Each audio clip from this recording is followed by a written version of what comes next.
Bismillahirrahmanirrahim. Assalamualaikum warahmatullahi wabarakatuh.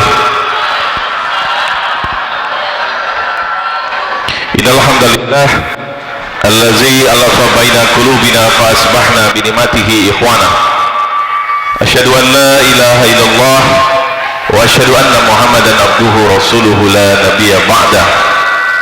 Allahumma shalli wa sallim ala habibina wa syafi'ina wa maulana Muhammad wa ala alihi wa sahbihi wa man tabi'ahum bi ihsanin ila yaumiddin. Wa ba'd. Terdekat dikecilin coba tuh. Baik, ikhwan akhwat Bapak Ibu yang dirahmati Allah. Tadi dari guru kita, beliau guru saya juga, Pak Ahmad Heriawan, dari puluhan tahun yang lalu. Saya murid beliau. Kita juga menjalankan dakwah Jakarta dulu, beliau juga dari Jakarta juga. Ya, kita nggak nyangka bahwa perjalanan hidup orang seperti itu. Tentunya beliau jadi gubernur. Subhanallah. Sama juga yang di sini kita kan juga nggak tahu nasib kita kan. Nanti besok tiba-tiba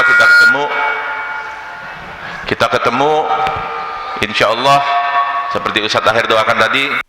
Tentunya teman-teman kita bisa berzakat, berinfak sedekah masing-masing 100 juta. Amin.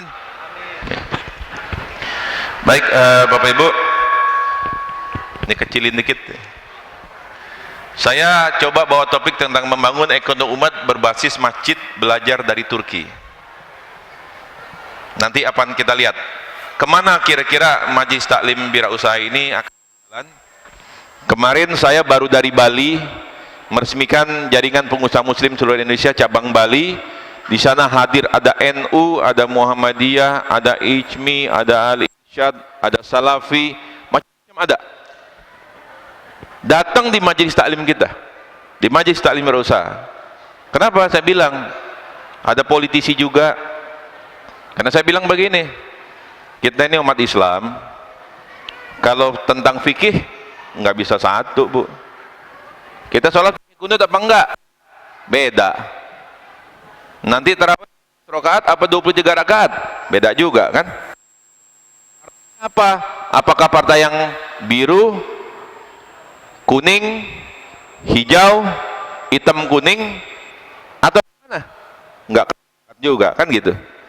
Tapi kalau saya tanya pada mereka semua, termasuk pada ibu nih, bapak nih, kalau urusan perut sama kantong kita sepakat nggak? Sepakat nggak perut sama kantong? Ya udah, kita sepakat di situ aja. Kita perlu makan, dagangan kita pengen laku, kita perlu anak sekolah kan gitu. Ya kita sepakat itu. Baik, lanjut.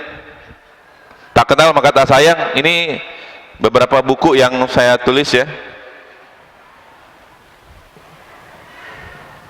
Satu keluarga, satu pengusaha. Ini khusus untuk guru. Nanti insya Allah mudah-mudahan setelah Ramadan akan terbit untuk guru. Alhamdulillah buku tersebut ya udah diterjemahkan di dalam bahasa Malaysia, di dalam bahasa Inggris. Ini teman-teman dari negara-negara ASEAN. Lanjut. Dan alhamdulillah buku saya sudah diapresiasi, diterima oleh 2 orang kepala negara, yaitu Jokowi dan Perdana Menteri Malaysia Mahathir Muhammad. Dan buku tersebut menjadi buku wajib di Malaysia.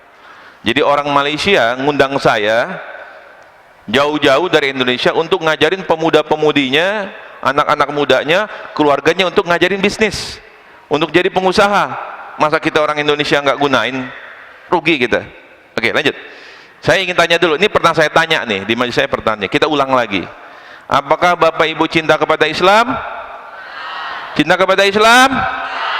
Baik, alhamdulillah.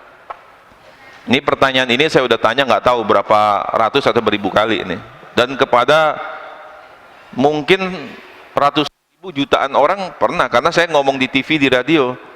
Kalau kalian cinta kepada Islam, yuk tolong sebutin saya satu contoh aja, contoh definisi tentang agama kita yang paling dasar waktu kita SMP dulu. Apa tuh? Fardu kifayah. Masih ingat fardu kifayah definisinya? Apa Bu? Di fardu kifayah apa? suatu kewajiban yang apabila satu orang atau sekelompok orang melakukannya maka gugur kewajiban bagi yang lainnya. Contohnya sholat jenazah. Tuh. Contohnya sholat jenazah. Cik Ibu bisa jawab, tapi contohnya sholat jenazah. Ini udah tanya nih saya, kejutaan orang. Contohnya apa? Sholat jenazah. Sama waktu saya diundang ke Malaysia, diundang berapa ratus pemuda-pemudi Malaysia. Cik, tuan-tuan, saya nak tanya suatu soalan kepada kita semua. Ini bahasa Indonesia yang dilogatin Malaysia doang. Saya nak tanya satu urusan yang dasar dalam agama kita. Apa tuh? Fardu kifayah. Masih ada cik-ciknya tuan-tuan yang ingat apa itu fardu kifayah? Sama tadi kayak ibu. Suatu kewajiban yang apabila satu orang atau sekelompok orang lakukan maka gugur kewajiban baginya. Bisa bila saya kasih satu contoh apa? Solat jenazah, Ustaz. Urusannya solat jenazah, urusan orang mati. Gimana umat ini mau maju kalau urusan orang mati kan? Saya bilang, cik tuan-tuan, nih di tangan saya ini ada air minum dalam kemasan. Kita tak tahu ini punya pabriknya punya siapa? Orang Islam atau bukan punya orang Islam. Ada satu minuman yang dulunya punya orang Islam, kemudian dibeli oleh orang asing, jadilah punya orang asing. Karena ini bukan punya kita lagi, maka kita tidak tahu apa isinya kan? Bagaimana kalau di dalam botol ini dimasukkan zat-zat yang mengandung haram? Karena bukan punya kita kan? Kita juga makan, kita dikasih makanan segala macam, kita juga tidak tahu apakah makanan itu halal atau haram. Kemarin di Kalimantan Timur, Balikpapan, Solaria, masih ingat kan kasusnya ramai kan? Karena mengandung babi. Ibu-ibu harus tahu ada kancing baju kita yang dibuat dari tulang babi. Ibu-ibu bikin kue, oles-oles mentega dengan koas, koasnya ada yang dari bulu babi. Kita makan makanan haram, minuman haram, pakaiannya juga haram. Terus kita doa, ya Rob, ya Rob, ya Allah. Kata Rasulullah, kaifa yustijabalahu. Bagaimana doanya mau dikabulkan? Makanannya haram, minumannya haram, pakaiannya haram. Jadi punya pabrik makanan yang halal, punya pabrik minuman yang halal, punya pabrik baju yang halal, hukumnya fardu kifayah. Satu. Lanjut. Ya. Itu urusan makanan. Siapa yang belakangan ini selama sebulan ini terima WhatsApp dari tulisan Jenderal Yunus Yospiah. Yunus Yospiah itu militer sekarang di MUI. Dia bikin tulisan di Indonesia tiap tahun 2 juta orang Islam murtad. Kira-kira kalau murtad orang Islam karena apa tuh? Karena perut kan? Karena miskin kan? Dan orang non-muslim yang Islam menjadi orang kafir, terutama Kristen, itu setahun 140% naiknya. Itu yang murtad. Bagaimana kalau di dalam makanan kita, minuman kita, bukan cuma haram, tapi ada unsur-unsur yang menyebabkan perempuan jadi mandul, laki-laki jadi mandul. Orang Islam anak 1, 2, orang kafir anaknya berapa? 5, 7. Dari tahun 55 95%, tahun 55 turun 90, turun 87, turun 85, turun 83. Kemarin Jenderal Yunus Yospiah bilang umat Islam tinggal 70%. Jadi punya pabrik makanan, punya pabrik minuman, punya televisi yang islami, punya hotel yang islami, punya surat kabar yang islami, punya internet yang islami, punya penerbit yang islami, hukumnya fardu kifayah. Next. Karena kita tidak mengerti hukum yang paling dasar agama kita, Kita tidak mau jadi pengusaha, kita tidak mau punya pabrik pakaian, kita nggak punya televisi, kita nggak punya radio, kita nggak punya pabrik makanan, nggak punya pabrik minuman, nggak punya macam-macam umat Islam, cuma konsumen doang. Yang terjadi adalah heboh. Masih ingat ya? Heboh papa minta saham. Ini Bapak Ibu saya sengaja biar kasih tahu. Ini data namanya, kita kan kirim barang ke luar negeri, jual barang ke luar negeri ya. Terus kita beli barang dari luar negeri, itu ada selisihnya untungnya. Berapa yang hilang? Lanjut ya. Next. Jadi setiap tahun kita jual karet, jual kelapa sawit, jual batu bara dan macam-macam. Impor apa? Impor macam-macam. Sapi, kedelai, macam-macam. Masih untungnya 25 miliar. Jadi kita jual ke luar negeri 100, kita beli 75, masih untung. Berapa keuntungan kita? Lanjut. Keuntungan kita setahun selama 15 tahun itu 375 miliar dolar. Kalau kali 10.000 aja 3.750 triliun. Jadi kita harusnya cadangan devisa kita ini, negara punya duit simpenan 3.750 triliun. Lanjut. Tapi kenyataannya cuma ada 100. Kemana yang 275-nya? Dimakan setan. Lanjut. Tambang emas kita rame kemarin, kita tonton di televisi Freeport. Menteri Rizal Ramli bilang Indonesia yang rame-rame papa minta saham itu ada cadangan emas baru jumlahnya 2 juta ton. 2 juta ton. Cukuplah emas itu dijual, utang kita lunas semua, dibagi-bagi ke rakyat, rakyatnya kaya semua. Saya punya jamaah juga majelis taklim usaha bilang, Ustadz, saya dulu kerja di Freeport Ustadz, sekarang saya keluar, itu bukan 2 juta ton Ustadz, 2 miliar ton. Subhan. Jadi negara kita ini kaya, tapi karena kita nggak ahli, kita nggak peduli, cuma taunya fardu kifayah urusannya sholat jenazah. Fardu kifayah urusannya orang mati. Harusnya kan punya tambang emas, punya keahlian mengelola tambang emas, punya keahlian mengelola batu bara. Kita umat harus bisa. Lanjut. Lanjut. Ya. 300 kilo emas per hari. Kaya negara ini. Kaya bangsa kita ini, tapi hilang. Lanjut. Minyak. Cadangan minyak kita, bagaimana bisa 100% punya perusahaan Amerika? Lanjut. Nih, ini koran Kompas.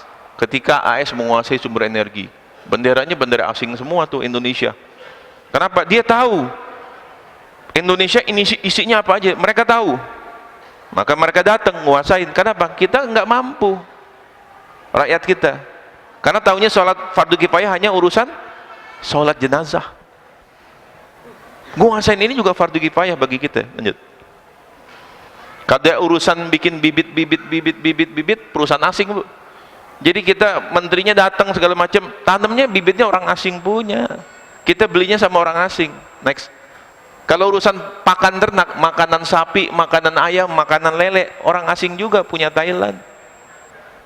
Jadi negara kita ini dikuasain asing. Lanjut. Kelapa sawit Malaysia sama Singapura. Lanjut. Kecap Bango, kecap ABC asing semua. Karena kita tahunya urusan fardu kifayah, urusan sholat jenazah. Makanya bagus nih kita bikin majelis taklim ini supaya jadi pengusaha hukumnya fardu kifayah. Punya pabrik susu hukumnya fardu kifayah. Di luar ada teman-teman kita jualan teh, punya pabrik teh hukumnya fardu kifayah. Ada lagi yang jualan sosis, punya pabrik sosis hukumnya fardu kifayah. Jadi kita berbisnis itu bukan cuman Ustadz saya ingin jadi pengusaha supaya hidup saya sejahtera, enggak begitu. Kalau cuman ingin kaya doang ya cuman mungkin, tapi kalau kita niatin, ya Allah saya niatin jadi pengusaha, saya datang ke majelis taklim berusaha untuk menegakkan fardu kifayah umat ini, ya Allah tolong kayakan saya, ya Allah, Allah kasih. Tapi kalau cuma niatnya cuman bisa jualan, jadi kasih jualan doang, Tapi minta sama Allah, yang teman-teman di sini yang jualan teh, ya, doa, ya Allah, sekarang saya jualan teh, ngambil dari perkebunan orang, berikan saya kebun tehnya ya Allah. Jadi kalau kita mau sesuatu nih Bapak Ibu, hadis Rasulullah mengatakan, ana inda zonni abdi bi, aku tergantung dugaan hambaku kepada diriku. Nih jualan teh putih, teh hijau, ngambil tehnya di perkebunan, punya orang Jakarta, punya orang asing. Saran saya begini, lihat kebun tehnya, subhanallah, liatin tehnya, kebunnya, tangan ente gini, ya Allah, ya Allah, subhanallah, punya saya ya Allah nanti insya Allah. Boleh nggak? Boleh nggak? Boleh. Insya Allah. Ya Allah, berikan yang kayak gini. Jualan susu, datang ke peternakan susu, punya orang Cina, punya orang asing. Subhanallah, sapinya ada puluhan ribu. Lihat, ya Allah, baca salawat Allahumma sholli ala Muhammad wa ali Muhammad kama shallaita ala Ibrahim wa ali. Ya. Baca Al-Fatihah, ya Allah, berikan kepadaku ya Allah. Mudah-mudahan Engkau berikan ini untuk umat Islam ya Allah. Tunjuk. Jalan naik motor, mobil Alphard lewat, subhanallah, ya Allah, berikan Alphard tuh buat. Boleh nggak? Boleh. Yang nggak boleh cuma satu, nunjuk bini orang buat ini, nggak boleh. Minta sama Allah, Allah maha kaya, Allah maha goni, Allah maha mugni, minta. Tapi niatnya lurusin dulu.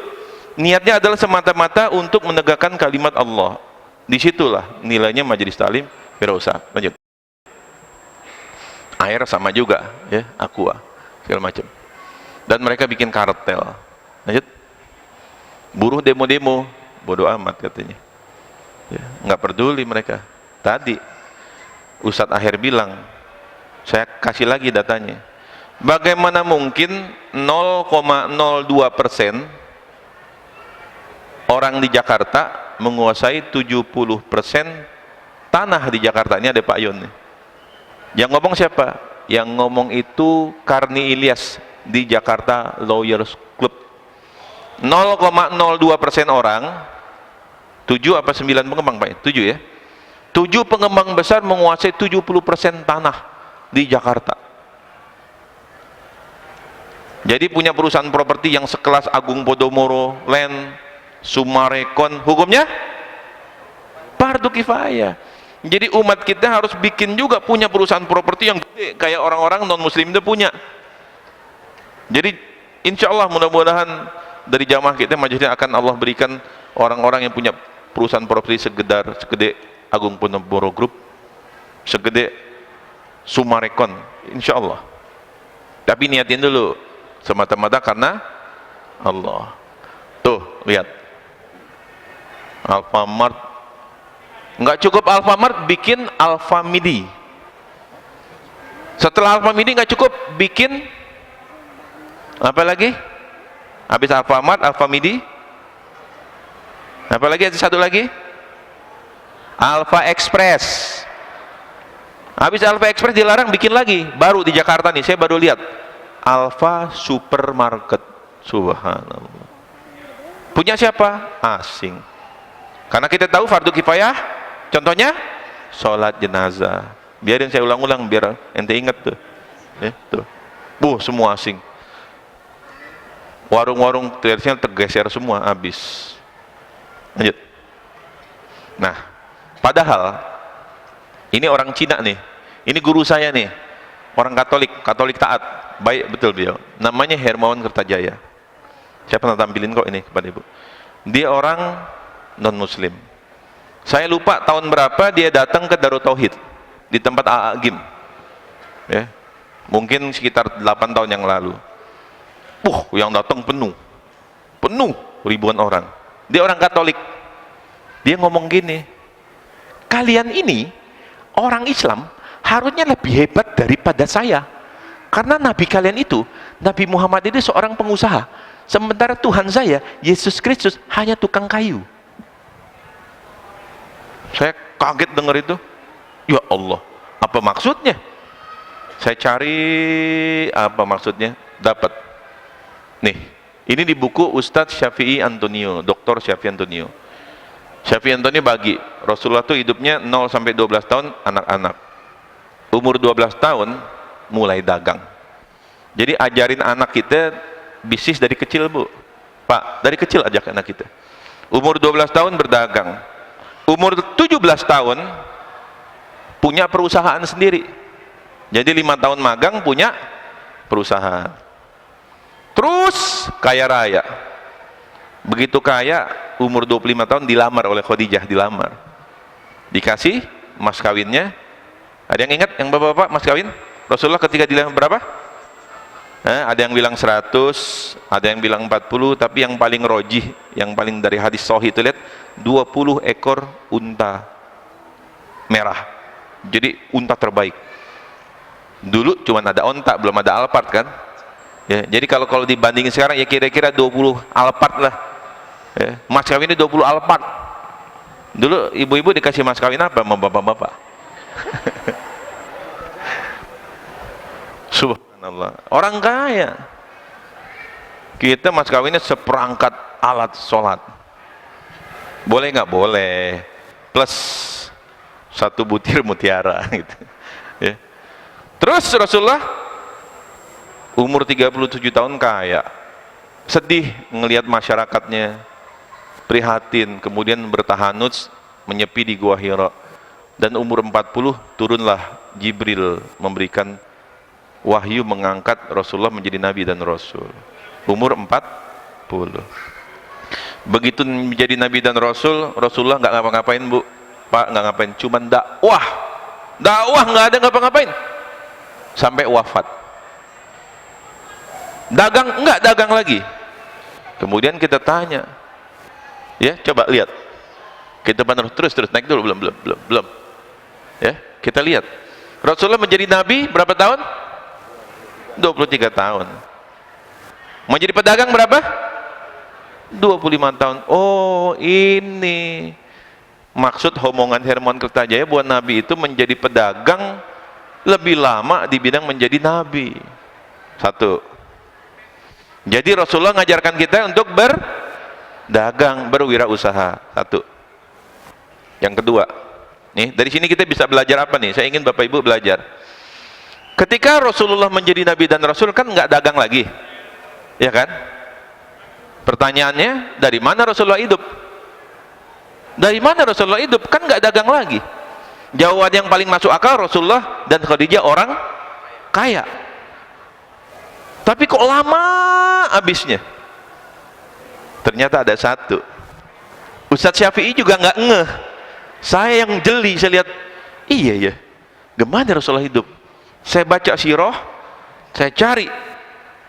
Oh, ternyata Rasulullah itu ketika dia berdakwah hidupnya masih stabil, hartanya lama habisnya, karena Rasulullah duitnya, barang-barang dagangannya dititipkan kepada para pedagang-pedagang yang hebat, mitra-mitra bisnisnya yang jagoan untuk diputar.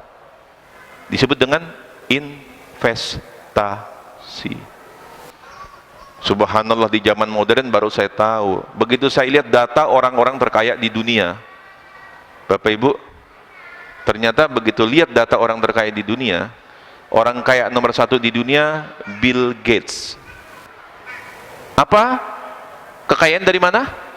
Dari bisnis. Orang kaya nomor 2 di dunia namanya Warren Buffett, pemilik perusahaan Hathaway Corporation. Dapat duitnya dari mana? Investasi, perusahaan investasi. Subhanallah.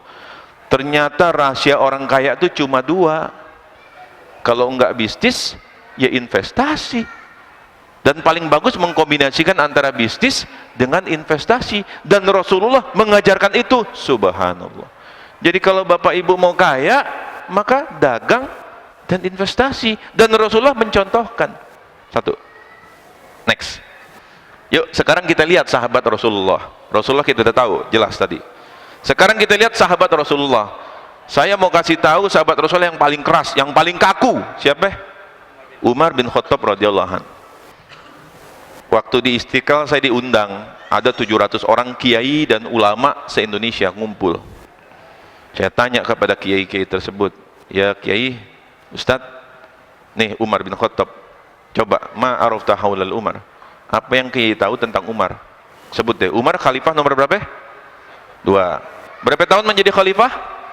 10 tahun. Ketika menjadi khalifah, bajunya ditambal, baju ditambal. Tidur dengan pelepah kurma, bebekas. Tapi begitu Umar menjadi khalifah, Persia takluk, takluk. Romawi takluk, takluk. Jadi kalau Umar mau pakai baju emas, bisa nggak? Bisa. Rajunya Raja Kisra, Persia itu emas. Kalau Umar mau pakai baju sutra yang lembut, bisa nggak? Bisa. Roma itu sutra terbaik. Tapi enggak. Umar hidupnya sederhana. Bajunya ditambal, tidurnya pelepah kurma.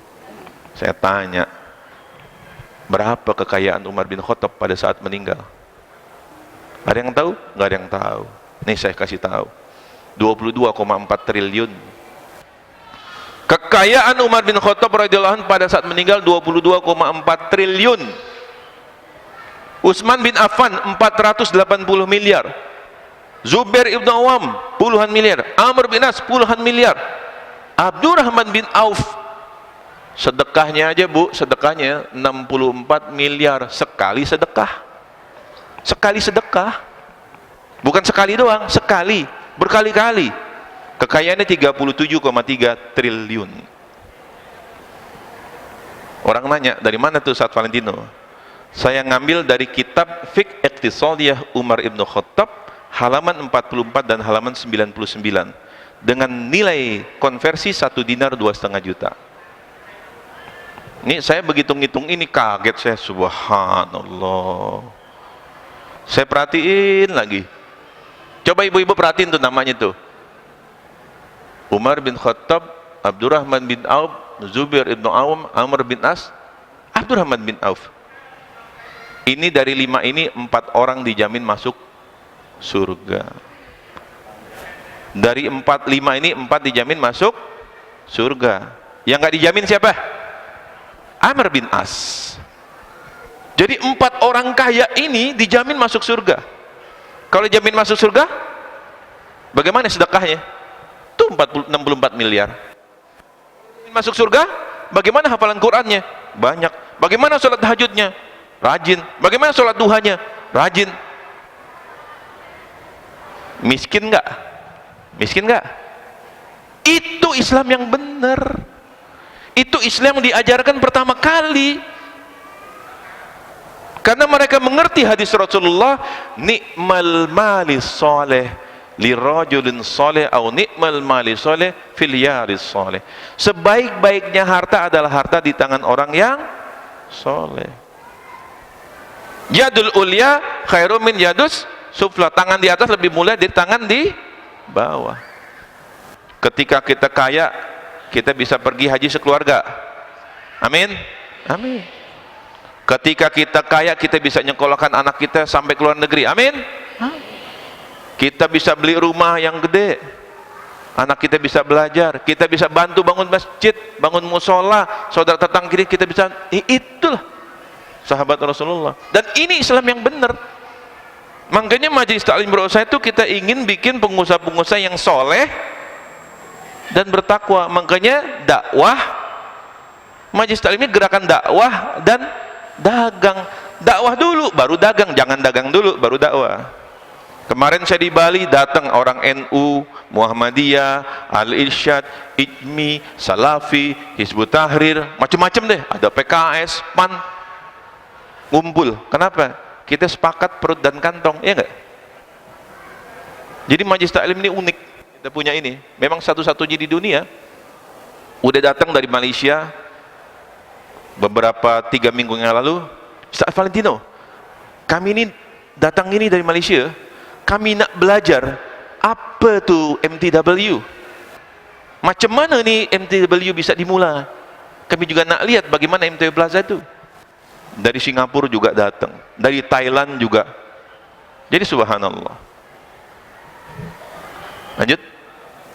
Nah, Bapak Ibu, ketika hijrah dari Mekah ke Madinah, dari hijrah Rasulullah Mekah ke Madinah, sampai di Madinah Rasulullah melakukan 3 hal. Apa aja yang pertama? Bangun masjid. Jadi Rasulullah pertama kali dari hijrah dari Mekah ke Madinah yang Rasulullah lakukan bangun masjid. Itulah tauhid. Kenapa saya bilang majelis taklim berusaha adalah harus dakwah dulu, baru dagang. Bukan dagang dulu, baru dakwah. Dakwah dulu, tauhidnya dulu dibenerin. Lurusin niatnya kita. Ikhlasin hati kita, bersihkan, dekatkan diri kita kepada Allah Subhanahu wa taala. Biar Allah yang jaga kita, biar Allah yang lindungi kita, biar Allah yang bantu kita. Yadullahi fauqa aidihim. Tangan Allah berada di atas tangan-tangan kita, digerakin sama Allah. Satu, bangun masjid. Yang kedua, mempersaudarakan muhajirin dengan ansor. Disaudarakan. Jadi apa? Network, jaringan. Jaringan, Bu. Makanya di majelis taklim ini duduk orang-orang salafi, jamaah tabligh, Hizbut Tahrir, PKS, PAN, Golkar dan macam. Ya kita silaturahim, ukhuwah Islamiyah. Yang ketiga apa? Kuasain pasar. Kita nguasain pasar ekonomi. Dan ini mohon maaf, ya, ini yang lemah kan? Masjid-masjid kita ini lemah ini, yang ketiga. Kajian tafsir banyak, hafal Quran banyak, fikih banyak, sirah banyak, tapi kajian tentang ekonomi, tentang wirausaha nggak ada. Itulah kenapa majelis taklim wirausaha hadir untuk mengisi satu bolong di masjid kita, yaitu sisi ekonomi. Saya kebayang nanti bagaimana mengelola keuangan keluarga di masjid belajarnya. Bagaimana meningkatkan omset usaha di masjid belajarnya. Tapi nggak boleh jualan dalam masjid ya, nggak boleh ya. Kita nggak boleh jalan. Di pelatarannya silakan. Bagaimana kita menyusun rencana biaya pendidikan anak-anak kita sampai universitas, belajarnya di masjid. Dan itu yang dilakukan. Next, kita belajar dari Turki. Nah, ini mulai menarik nih kita. Lanjut. Ketika Erdogan menjadi Perdana Menteri 13 tahun yang lalu, maka mata uang Turki turun 50%. Lanjut. Income per kapitanya minus 7,4, artinya utang banyak di mana-mana. Orang penduduknya miskin. Penduduknya semuanya miskin, minus 0,74, dan utangnya 206 miliar. Kemudian Allah takdirkan Erdogan menjadi Perdana Menteri di negara yang sekuler. Dulu, Bu, di Turki itu ada pengajian ditangkap. Jangankan ngumpul-ngumpul gini, ngaji di rumah ditangkap. Azan nggak pakai Allah Akbar, Allah Akbar, Allah, pakai bahasa Turki. Allah Maha Besar, Allah Maha Besar, kan nggak enak dengernya. Azan pakai bahasa Turki. Dia jadi presiden kayak gitu, susahnya. Kita insya Allah Indonesia nggak sesusah itu. Lanjut. Dan inilah Erdogan. Kita tonton agak selama 8-9 menit. Ini dengan Perdana Menteri Shimon Peres. The reason why your voice is so loud is because you must be feeling guilty. When it comes to killing, you Israelis know Allah. We know that he is the most popular Muslim leader in the world right now. Why? Because he got up and walked out of a meeting with a baby killer, Shimon Peres. He got a hero's welcome when he went back to Turkey. Why they give him a hero's welcome? Because he walked out of a meeting with a Jew who is a baby killer. And the Muslims like leaders like Erdogan. His position was very strong and brought honor to Turkey. Since the war on Gaza began, Erdogan has openly and strongly blasted Israel. Allah will sooner or later punish those who transgress the rights of innocents, he said. The election centered around one party and one man. Here in Istanbul, it's hard to escape posters of Turkish Prime Minister Erdogan, the head of the ruling Islamist party called the AKP. Jadi Allah kirim ke tengah orang-orang yang negara yang hancur, di mana Islam dimusuhi, pengajian dilarang, sekolah-sekolah Quran tidak boleh ada, Jilbab tidak boleh dipakai. Bahkan Erdogan pun istrinya tidak boleh tampil di tengah publik karena pakai jilbab. Anaknya harus sekolah ke luar negeri karena anaknya pakai jilbab. Ini waktu Erdogan menjadi wali kota Istanbul. Ekrem Bey olunca ben Müslümanım diyenin Ekrem yanına gelip bir de aynı zamanda da laikim demesi mümkün değil. Niye? Çünkü Müslümanın yaratıcısı olan Allah kesin hakimiyet sahibidir. Egemenlik kayıtsız şartsız niyetindir. Bak, yalan. Koskoca bir yalan.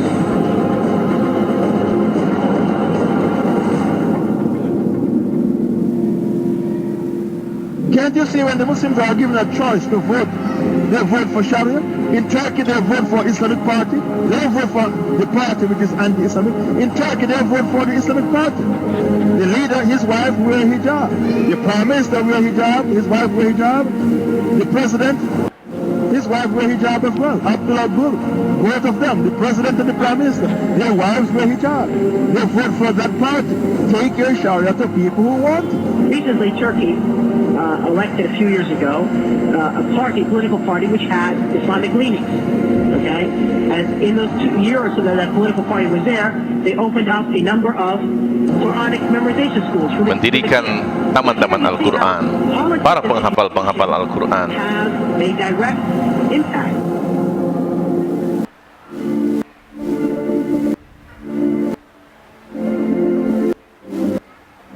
The Prime Minister of Turkey has Turkey has threatened both Israel. When you have a country that is being ruled by what many would perceive to be Islamic terrorists, that the United States is serious and that we're going to have to be dealt with.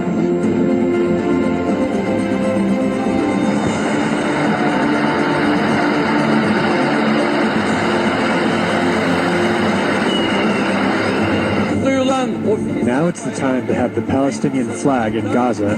ومن هنا أصف كل قيادات العالم الإسلامي وخاطب كل الشعوب كل من لم يقف بجانب فلسطين سينتهي وينتهي كل الشعوب الإسلامية Berpihak Erdogan kepada kaum muslimin, menolong saudara-saudara yang lain, karena dia berpikir dimanapun azan dikumandangkan, disitulah tanah airku. Erdogan, Turkish anti-Semite and Jew hater and terrorist. No English, I don't speak English, but I very love Israel and Turkey. Fuck off Turkey. You speak bullshit. Message for the Turkish people. Yeah, go to hell!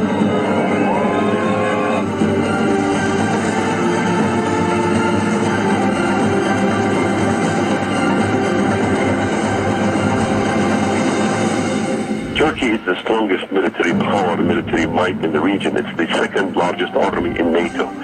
And the statements coming out of Turkey should be very concerning to Americans.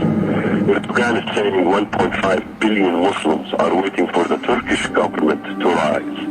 This is pretty scary because Turkey rules only 70 million Turks. Why are they talking about 1.5 billion Muslims? They are talking about neo-Ottomanism, and the statements have been proven that Erdogan have made these statements. The young generation in Turkey, because we're not realizing, there's a whole youth movement in Turkey calling for the glory days in which the Turkish government ruled via the caliphate. Some accuse the AKP of using democracy to gain power and then limit freedoms. And some even feel he hopes to re-establish an Islamic caliphate with Turkey as its head. Dan dia sangat yakin bahwa kelak Islam akan bangkit di tempat dia dijatuhkan. Di mana? Di Turki. Turki harus menjadi tempat kembali kebangkitan Islam dengan mengajak negara-negara Islam lainnya membangun peradaban Islam. Dan subhanallah, Görünen odur ki kimse bu medeniyet dalgasının önüne geçemeyecektir. ve Müslümanlar bıraktığı yerden tekrar bu emaneti teslim alacaklardır.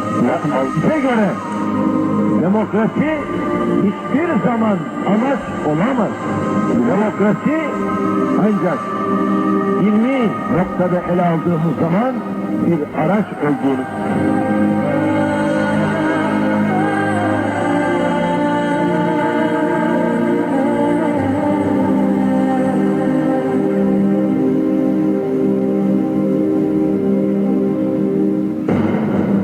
والله انا اؤيدك في ذلك واسال الله تعالى ان لا يحرمه الاجر رجل طيب اردوغان. وايضا انا ان كان يراني يعني احد من حكامنا حكام الدول العربيه والاسلاميه يعني اقول مثل هذا الرجل لابد ان يشكر من قبلكم ايضا من حكامنا. تبعث اليه بقيات التعازي في من استشهد من قومه، تبعث اليه بقيات الشكر على شجاعته، يتصل به بالهاتف، يرسل اليه مثلا ما يشجعه بحيث ان رجل يشعر انه لله الحمد انا اقوم بشيء غيري يشجعني عليه وربما لم يستطع غيري ان يقوم به لكنه يؤيدني عليه ويشجعني عليه. وانا من هنا احيي رجب طيب اردوغان وارجو الله ان يكون من السائرين على درب محمد الفاتح وعلى درب السلطان عبد الحميد. Another potential power player who wants to restore the caliphate is Turkish Prime Minister Erdogan. I think Erdogan clearly sees himself as the founder of the new caliphate, the world Islamic government, with Turkey at its center. I think this is what's behind him offering to send the Turkish Navy, for example, to protect a, quote, peace flotilla that would come to Gaza. I'm sure that in his heart he's dreaming about the re-establishment of the caliphate. He behaves like it. I mean, he can easily push this area into a great war.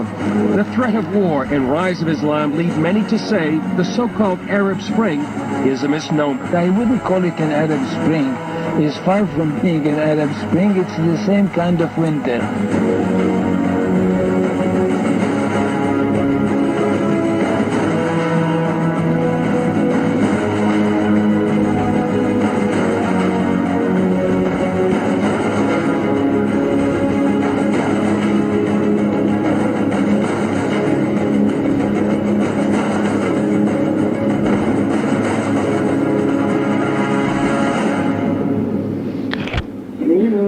Ternyata Bapak Ibu sekalian, Erdogan banyak menghafal ayat-ayat Al-Quran.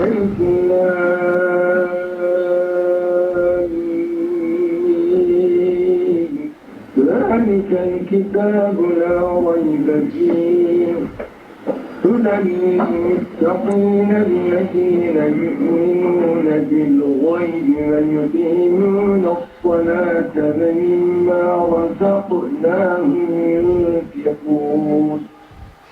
Setelah muncul Erdogan, maka Turki berubah. Pertanyaannya, apa yang dia lakukan? Next.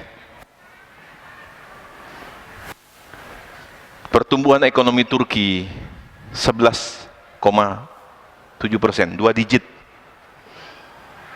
Cadangan devisa meningkat tinggi, masuk negara-negara industri dan menjadi nomor 4 pusat keuangan di dunia. Hanya butuh waktu tidak sampai 10 tahun. Beginilah ketika nilai-nilai Islam itu hidup. Lanjut. Apa yang Erdogan lakukan? Pertama, dia memenuhi semua janjinya kepada rakyatnya. Apa yang dia ucapkan, apa yang dia katakan, apa yang dia sampaikan kepada rakyatnya, dia penuhi. Karena ini adalah janji kepada Allah Subhanahu wa taala, bukan janji kampanye. Kemudian juga menegosiasi dengan IMF dan membangun macan-macan Anatolia, yaitu kelas menengah. Bapak Ibu sekalian, kita yang hadir di sini adalah semuanya adalah kelas menengah. Perubahan di dunia dimanapun berada, perubahan negara-negara terjadi karena kelas menengah. Revolusi industri di Inggris, revolusi Perancis, revolusi Iran kaum Barzah, revolusi Rusia kaum Bolshevik adalah kelas menengah. Dan kita yang hadir di sini adalah orang-orang kelas menengah yang akan membawa perubahan bagi bangsa ini. Dan berikutnya Erdogan membangun yang namanya Musiat. Musiat adalah kelompok usaha bisnis muslim. Kenapa Majelis Taklim ini hadir di tengah-tengah kita? Karena kita ingin membuat kelompok pengusaha muslim. Dan ini harus ada di tengah-tengah kita. Lanjut Mas. Dan yang dilakukan oleh Erdogan berikutnya adalah ini. Pertama, sholat subuh berjamaah. Bapak Ibu, ini adalah gambar sholat subuh berjamaah di Turki. Ini gambar sholat subuh seperti sholat Jumat.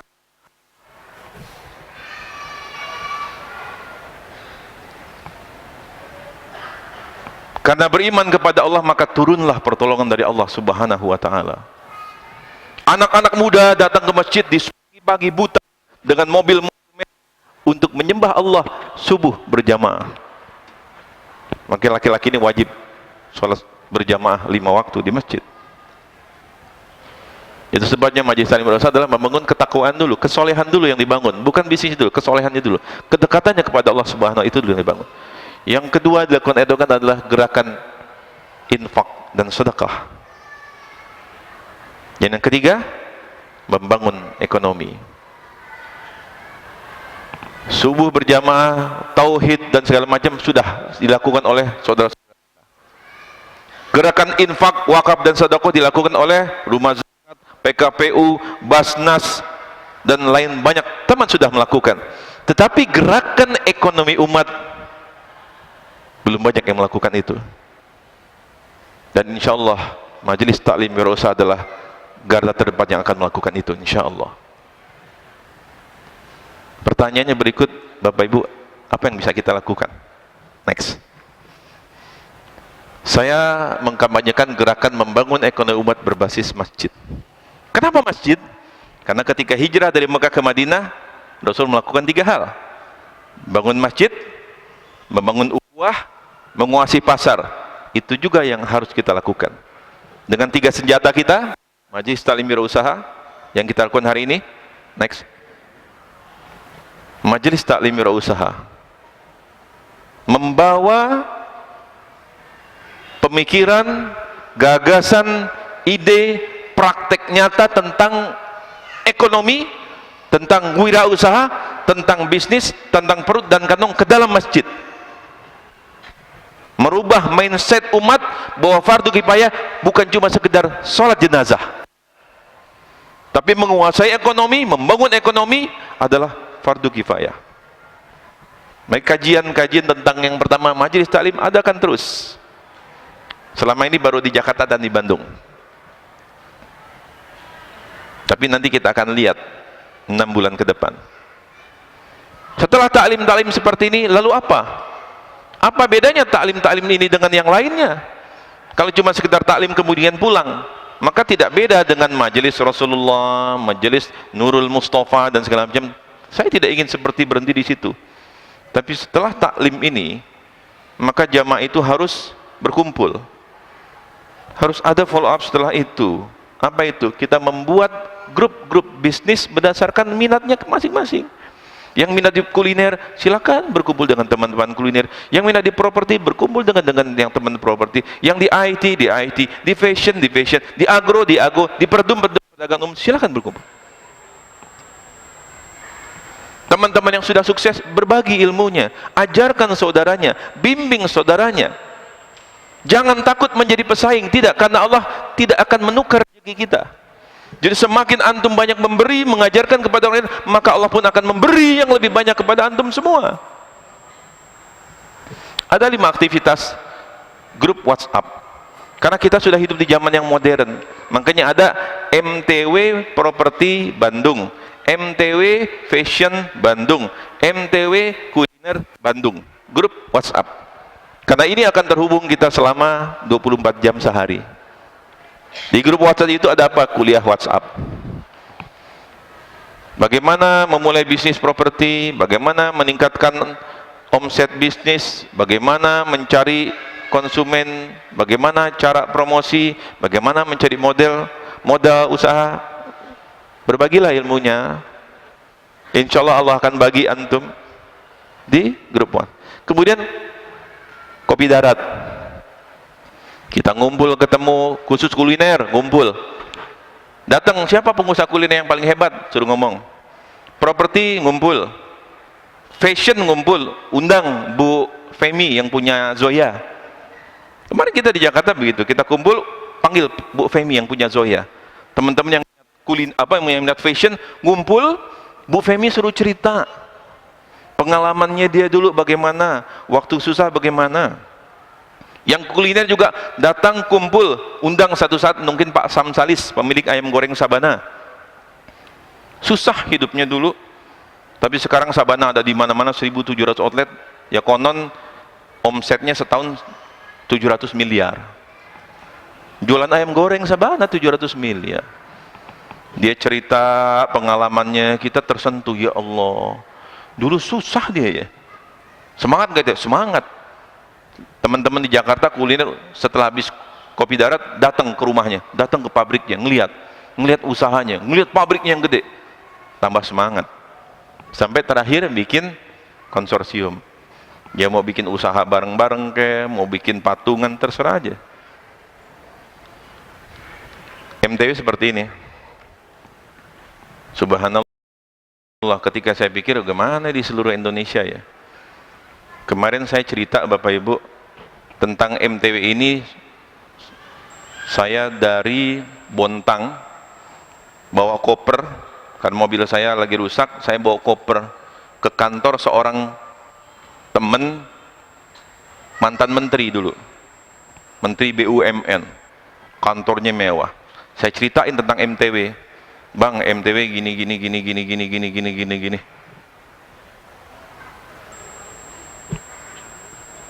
Valentino, tak dukung full.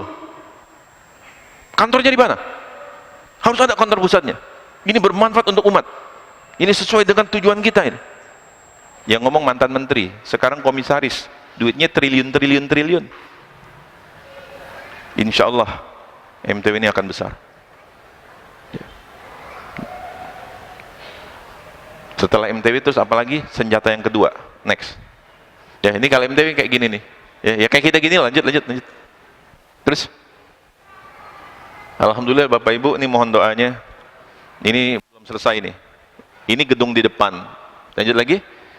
Ini gedung di belakang. Ini dari jamaah MTW. Sebuah gedung bangunan ukuran 8 kali 33 dari 2 gedung. Nggak tahu, mungkin sekitar 30 sampai 40 miliar. Wakaf buat MTW. Insya Allah ini jadi satu pusat MTW di Jakarta. Dan insya Allah di Bandung juga akan seperti ini insya Allah. Hamba Allah yang akan kirimkan, percayalah. Lanjut. Yang kedua adalah masjid kita. Setelah saya cerita tentang MTW kemana-mana, kemarin diundang ke Jogokarian, ke masjid di Jogja. Ustadz, bisa nggak MTW bikin di Jogokarian? Ustadz, saya dari pesantren ini Ustadz, saya punya santri 14.000. Bisa nggak MTW dibikin di pesantren kami? Ustadz, saya dari komunitas ini Ustadz, saya punya anggota 3.000-an. Bisa nggak MTW dibikin di komunitas kami? Banyak masjid minta. Kan nggak mungkin kayak gini nih, saya kesini, bisa stroke kan? Tapi Allah kasih solusinya. Kita bikin namanya masjid kita. Masjid kita. Intinya sederhana. Kalau Bapak Ibu pengurus masjid, Bapak Ibu bisa bikin MTW di masjid masing-masing. Jadi di sini bisa bikin MTW masjid apa namanya nih? Istiqomah. Majelis Taklim Wirausaha Masjid Istiqomah. Majelis Taklim Wirausaha Masjid Trans Studio. Majelis Taklim Wirausaha Masjid Istiqlal. Majelis Taklim Wirausaha Masjid Al-Jihad dan segala macam. Kenapa? Gunakan ini. Jadi nanti insya Allah mohon doanya tanggal 1 Juni kita akan launching masjid kita ini. Masjidkita.org. Masjidkita.org. Nanti 10 hari kemudian aplikasinya. Jadi Bapak Ibu yang pengurus masjid bisa mendaftarkan masjidnya, katakan Masjid Istiqomah Bandung. Daftar, di masjid kita. Setelah terdaftar, nanti jamaah yang di sini, jamaah tetapnya Jumat atau Ramadan besok, makanya kita ngejar Ramadan ini. Diumumkan, Bapak Ibu jamaah Masjid Istiqomah silakan follow, klik Masjid Istiqomah Bandung, klik. Katakan ada berapa? 500 orang. Klik. Ikut. Ketika pengurus masjidnya bikin pengumuman Majelis Taklim Istiqomah, nanti ada di situ Kang, jalan tuh. Jalankan. Ustadz siapa? Ngisi tanggal berapa dan segala macam, dia tulis, langsung klik, seluruh jamaahnya tahu. Nggak perlu diumumin lagi. Otomatis masuk ke handphone, di timeline-nya ada. Kemudian masjid, laporan keuangannya, katakan Jumat. Yang tahu kan cuman yang ada di sini. Dia bikin laporan keuangan Masjid Istiqomah Jumat tanggal sekian sampai sekian. Maka dia tulis, dia save, kemudian push, dia publish. Maka seluruh jamaah masjid akan tahu.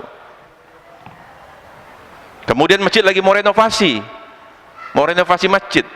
Maka dia renovasi masjidnya, dia butuh dana, maka dia bisa bikin namanya crowdfunding. Nanti jamaah itu akan tahu, oh kebutuhan ini, terus laporanku akan tahu.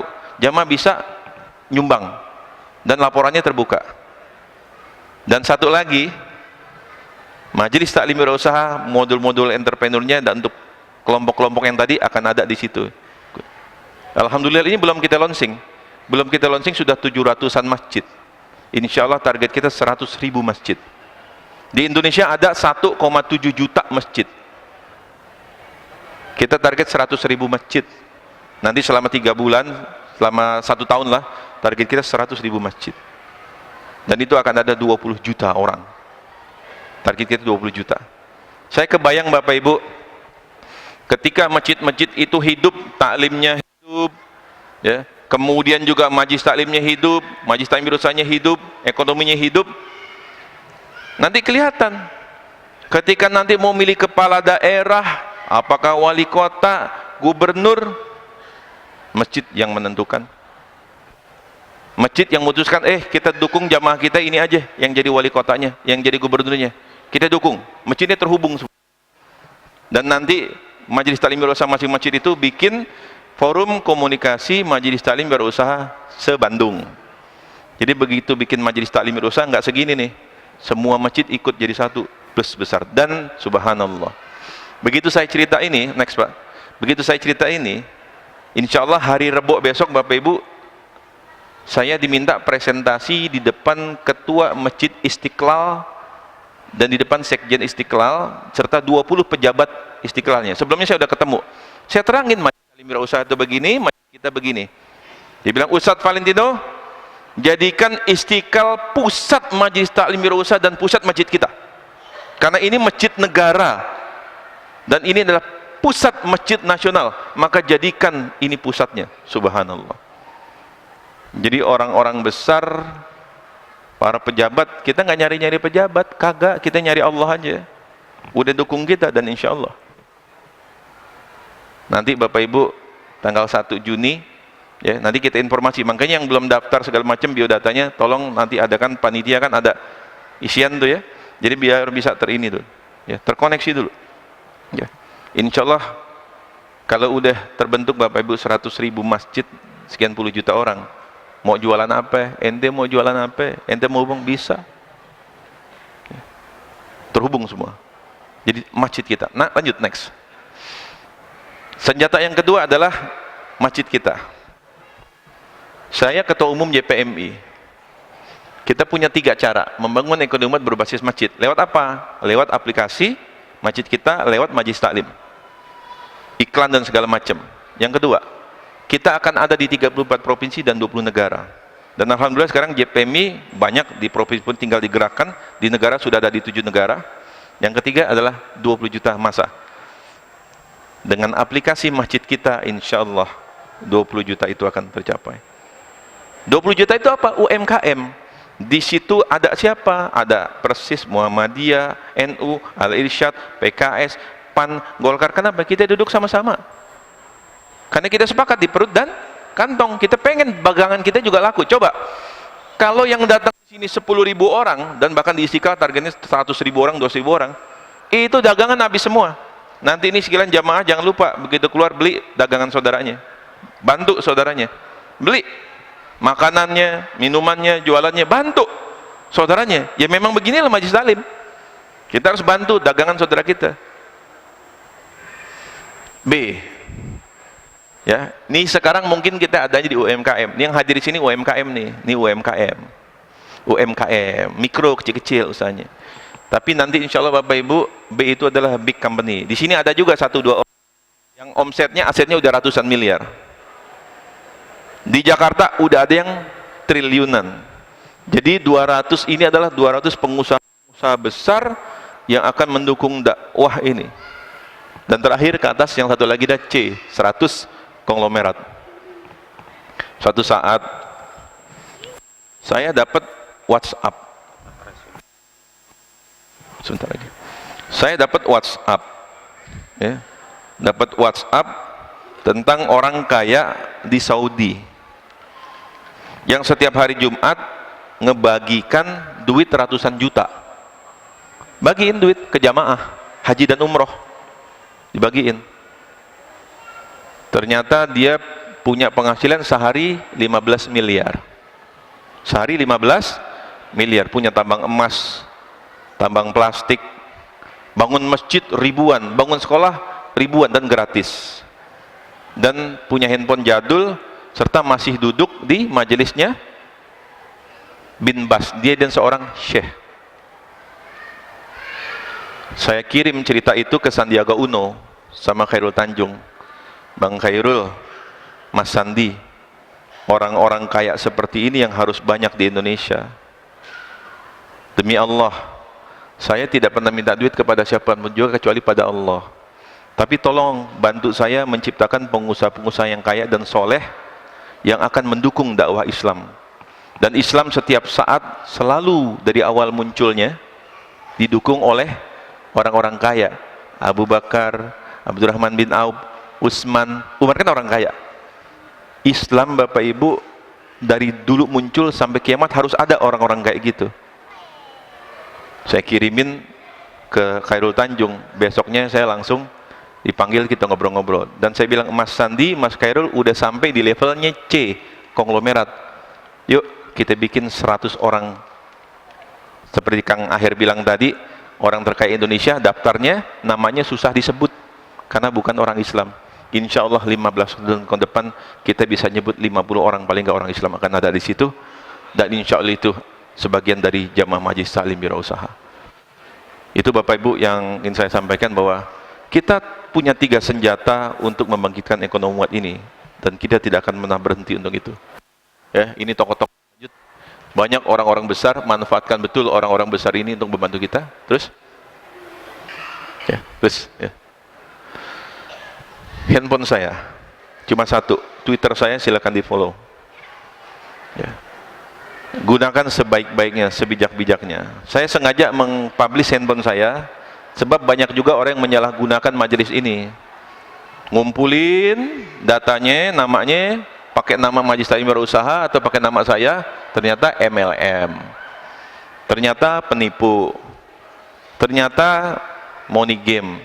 Jadi kalau Bapak Ibu ada yang nawarin investasi atau segala macam, masih ragu, Bapak Ibu bisa WhatsApp saya atau telepon saya supaya tidak kena tipu. Nah, kalau udah majelis kayak gini, banyak yang juga yang mau nipu-nipu juga. Aku luka hadza fastaghfiruhu innahu wal ghafurur rahim. Ini ternyata handphone saya mati, keasikan. Ya, jam mati. Oh, baru 10:30. Yang benar adalah dari Allah, yang salah saya dari pribadi, tolong bukan itu macam besar-besarnya. Kita berdoa kepada Allah, mudah-mudahan Allah jadikan jamaah kita jamaah yang berkah. Ya, jagalah Allah. Insya Allah kalau Allah akan menjaga kita. Allah pertemukan kita di sini, luruskan niat semata-mata dalam menegakkan kalimat Allah, semata-mata untuk berdakwah di jalan Allah. Dan saya berdoa mudah-mudahan Allah pertemukan dan kumpulkan kita kelak di dalam surganya, insya Allah. Aku qauli hadza fastaghfiruhu innahu huwal ghafurur rahim. Kita tutup majelis kita ini dengan baca hamdalah, alhamdulillahirabbil alamin. istighfar, astaghfirullahalazim, dan kafaratul majelis, subhanakallahumma wa bihamdika asyhadu an la ilaha illa anta astaghfiruka wa atubu ilaik. Assalamualaikum warahmatullahi wabarakatuh.